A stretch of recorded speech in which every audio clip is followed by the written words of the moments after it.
Nangilaw nga kami sa palayan. Nanghuli kami ng palaka, ahas, pagong at tigling sa kahaiga. At pagkahuli nga namin ay niluto na rin namin at aming minukbang ay dapil na ay. Pero teka, intro, pasok. Kasarapan nga. At dahil nag-grade kami ni Joey Boy sa Palakang Bukid at igat pati pawikan o ahas pagong, kaya naman agad-agad kami pumunta sa palayan para makapaghanap na ng cravings namin. Ay kasarapan yon. Bali dito nga guys, nakakita kami ng igat, nakalabas lang ay buntot. Ayan o. Igat yan, kaso maliit kaya hindi namin uulihin. Try kong tatanggalin tong dahon. Abay, igat nga o. Ayan ang ulo. Kung malaki yan, huli yan sa akin. Pang ulam yan. Kasarapan na sana yan guys kung malaki. Ay hindi muna natin hulihin at maliit pa ay. At sa mga oras na to ay magkahiwalay kami ni Joey Boy na naghahanap ng mga palaka. At nandun siya sa dulo at pag nakakita siya, tatawagin niya lang ako. At sa mga oras na to ay nakakita na nga si Joey Boy ng palaka. Huli.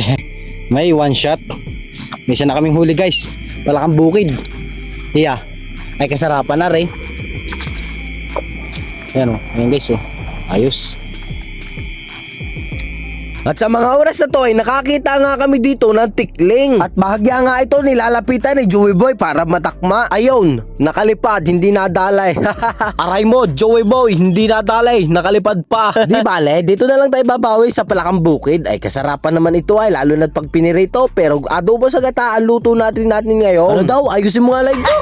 Hindi, ganito kasi yun. Adobo sa gata ang ating gagawin luto dito para maiba naman. Kasarapan kasi yun. Bali guys, ganito nga lang palang ginagawa namin pag motora na natubigan o gawaan na. Yung bang malapit na magtaniman ay nangingilaw kami ng palaka, ahas, pagong o kaya tikling. Pag minsan hindi kami masyado nanguhuli ng tikling kasi siyempre bawal naman yun maubos o talagang ganaganahin ng panguhuli kasi siyempre nakakatulong din yun sa palayan pero hindi palaging nakakatulong.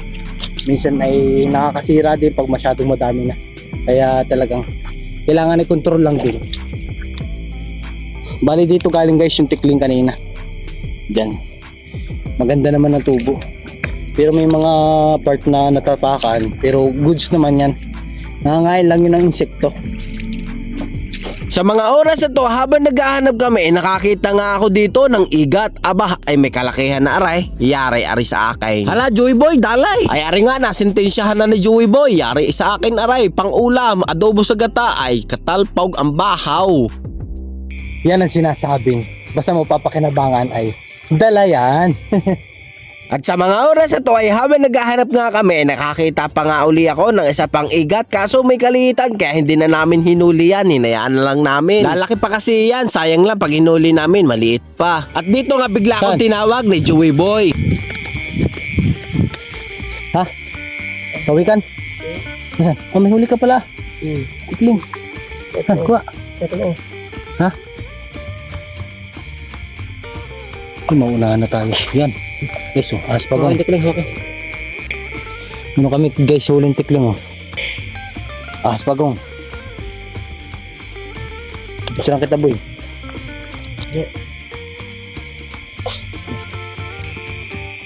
Yes na. At sa mga oras na to ay nakahuli naman si Joey Boy ng hito or catch fish. Aba ay kasarapan din ng karagdagan na rin sa pangulam. Oh. At sumunod nakahuli pa si Joey Boy ng Palakang Bukid ay kasarapan lang ang lakay. Pampiritusin ay swabay. At sa mga oras na to ay habang naghahanap-hanap ako ay nakakita nga ako ditong Palakang Bukid kaso maliit, hinayaan ko na lang, sayang naman. At sa pag-abante-abante ko lang sa bandang unahan ay nakakita pa nga ako ng isa, maliit din kaya di ko na lang hinuli, sayang naman kung ulihin ko, lalaki pa kasi yan. At sa bandang unahan nga tinawag ako ni Joey Boy at nakahuli naman siya na malaking Palakang Bukid. Ito ang masarap, ay talaga namang malaman na yan. Bali yan na nga ang aming last na huli at nilinisan na nga namin itong huli namin para maluto na ng adobo sa gata. At dito nga pinaksimo muna namin na may luyan dila bago namin gagata pag kumati na. Dahil kumati na nga kaya naman nilagyan na namin dito ng gata para kasarapan na. Hintay na lang namin maluto at nilagyan pa namin mga sili-silian kasarapan. At dahil luto na nga ay kumuha na nga ako dito ng dahon ng saging. Medyo paigay-gahin lang natin tong gata at mayroon pang sabaw. At pagkaluto nga ay nilagyan na namin dito sa dahon ng saging. Mayroon pa nga dyang yung tuyong pusit ay kasarapan nga ay balin sarap naman ang aming kain dito. At sa mga oras na to ay kasama ko nga pala sila Pasawin ng Mundo at Maki vlog. Pati sila Kuya Maps at Mr. Chan. Pati na si Joey Boy. At kung may papagawa nga pala kayong bahay ay kay Joey Boy na kasi si Joey Boy nangungontrata. Marami po siyang skill pagdating sa kontraksyon. At siya po ay nagpoporma na din. At sa mga aircon usapin naman, dito na kayo kay Mr. Chan. Lahat po na pwedeng gawin sa aircon ay nagagawa nila.